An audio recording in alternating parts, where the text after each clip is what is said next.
सर्व विद्यार्थी जो अभ्यास करतात तोच अभ्यास टॉपर सुद्धा करतात. फक्त फरक एवढा आहे की त्यांची पद्धत आहे ती वेगळी असते. मी तुम्हाला टॉपरच्या 5 अशा सवयी सांगतो, ते तुम्ही पण फॉलो करून बघा आणि बघा काही इम्प्रूव्हमेंट दिसतंय की नाही.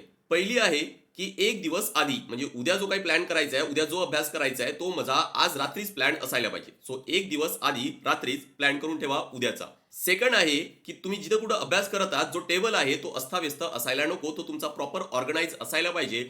त्या तशा एन्व्हायरमेंटमध्ये तुमचा अभ्यास करण्याचा मूड हा व्हायला पाहिजे.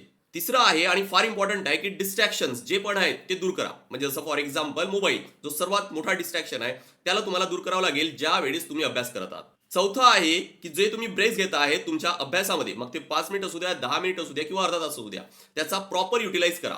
जमेल तर कधी ब्रिथिंग एक्सरसाइज करा किंवा जर थोडा मोठा असेल तर एक पॉवर नॅप घ्या. त्यामुळे तुमची प्रोडक्टिव्हिटी आहे ही नक्की अजून वाढेल. आणि पाचवं आहे स्वतःला रिवॉर्ड द्या. जर तुमचा टार्गेट पूर्ण होतोय तर स्वतःला रिवॉर्ड द्या. कारण आपल्या शरीराला डोपामाइनची सवय असते आणि जर तुमचं टार्गेट पूर्ण होतंय तर तुम्हाला काय तर त्या डोपामाइनची सवय लागल्यामुळे तुम्ही परत टार्गेट सेट करणार, परत डोपामाइन तुम्हाला पाहिजे.